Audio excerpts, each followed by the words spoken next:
천만 원으로 시작하는 소자본 투자 시리즈 1편 천만 원으로 경매 투자를 부동산 경매의 비밀. 천만 원이라는 자본은 적다면 적고 많다면 많은 금액이죠. 이 돈을 어떻게 굴릴 수 있을까요? 첫 번째 시리즈에서는 부동산 경매를 통해 소액으로 자산을 키우는 방법을 알아보겠습니다. 천만 원으로 경매에 도전할 수 있을까요? 가능하다면 어떻게 해야 성공적인 경매 투자를 할 수 있을지 한번 살펴볼까요? 1. 부동산 경매란 부동산 경매는 채권자가 채무자의 부동산을 경매에 붙여 미납된 채무를 회수하는 절차입니다. 이 과정에서 부동산은 일반적으로 시장 가격보다 낮은 가격에 팔리기 때문에 투자자들에게는 매력적인 기회를 제공합니다. 경매는 특히 자본이 많지 않은 투자자에게도 좋은 기회일 수 있습니다. 왜냐하면 경매에 참여하려면 물건의 전체 금액이 아니라 낙찰가의 10% 정도만 보증금으로 필요하기 때문이죠. 그러니까 천만 원으로 1억 원 이하의 물건에 도전할 수 있는 겁니다. 부동산 경매는 크게 법원 경매와 공매로 나눌 수 있습니다. 법원 경매는 일반적으로 개인 채무자의 부동산이 경매로 나오는 경우이고, 공매는 공공기관이 세금 미납 등의 이유로 부동산을 처분할 때 진행합니다.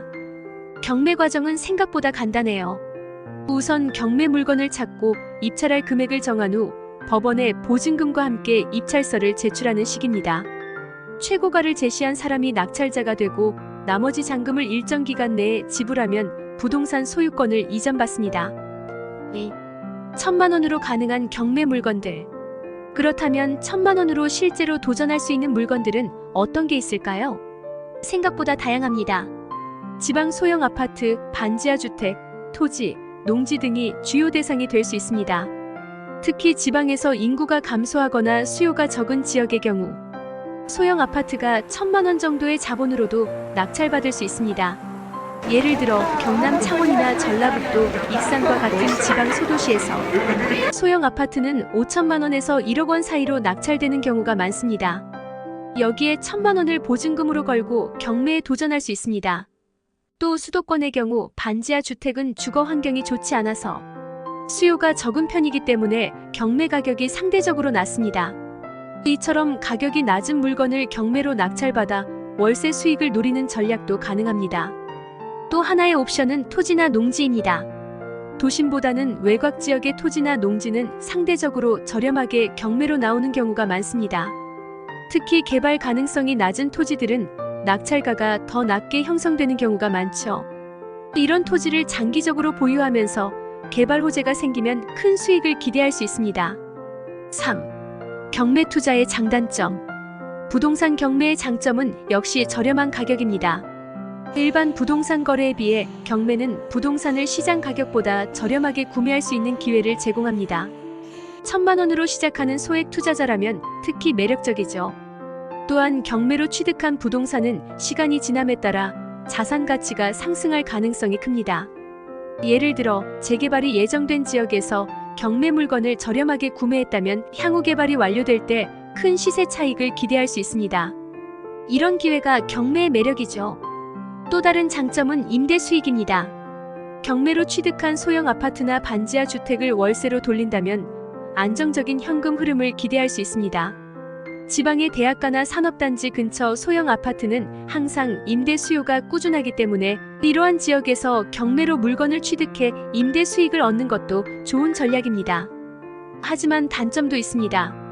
법적 절차가 복잡할 수 있습니다.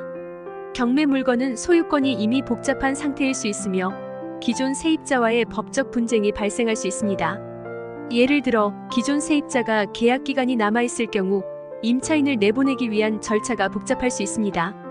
이 경우 법적 비용이나 시간적 손해가 발생할 수 있습니다. 또한 낙찰 후에는 취득세, 등기 비용, 수리비 등이 추가로 발생할 수 있습니다. 따라서 초기 자본만 보고 결정하기보다는 전체 비용을 고려해야 합니다. 4. 실제 사례로 알아보는 경매 투자. 경매를 통해 실제로 수익을 낸 사례를 살펴볼까요? 사례 1. 지방 소형 아파트 투자.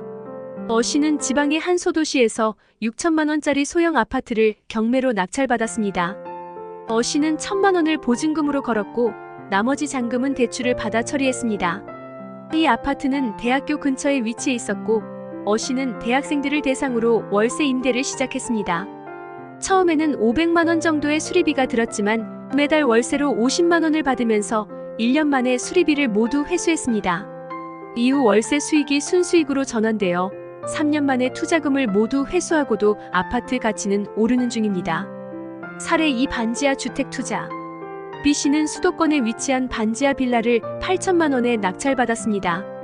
B씨는 1,000만 원의 자본을 보증금으로 사용했고 나머지 금액은 대출을 통해 처리했습니다. 처음에는 반지하라서 수익이 날까 걱정했지만 인근에 공단이 있어 저렴한 월세 주택을 찾는 수요가 많았습니다. B씨는 월세 40만 원의 주택을 임대했고 2년 만에 대출금을 모두 갚고 지금은 월세 수익을 순수익으로 받고 있습니다. 이처럼 경매 투자는 소액으로도 시작할 수 있고 임대 수익과 시세 차익을 동시에 노릴 수 있는 매력적인 투자 방법입니다. 다만 물건을 선택할 때 철저한 사전 조사가 필수입니다. 경매로 나온 물건은 일반 거래에 비해 정보가 제한적이기 때문에 반드시 현장 답사와 서류 검토를 통해 신중하게 접근해야 합니다. 5. 경매 물건 선택 시 주의할 점. 부동산 경매 투자는 매력적이지만 성공적인 투자를 위해서는 몇 가지 중요한 주의사항을 명심해야 합니다. 권리 분석. 경매 물건에 대한 권리 분석은 필수입니다. 등기부등본을 통해 해당 부동산에 설정된 저당권, 가압류, 전세권 등을 확인해야 합니다. 물건에 복잡한 권리가 얽혀 있을 경우 낙찰 후 예상치 못한 추가 비용이나 법적 분쟁이 발생할 수 있습니다. 기존 세입자 문제. 경매 물건에 기존 세입자가 거주 중인 경우 세입자의 임대차 보호법에 따른 권리를 확인해야 합니다.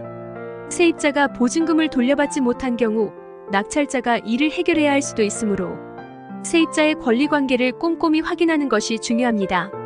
추가 비용 고려. 경매로 낙찰받은 부동산에는 취득세, 등기비용, 수리비 등 예상치 못한 추가 비용이 발생할 수 있습니다. 따라서 낙찰가만을 보고 물건을 선택하기보다는 전체적인 비용을 고려한 후 투자 결정을 내려야 합니다. 6. 결론.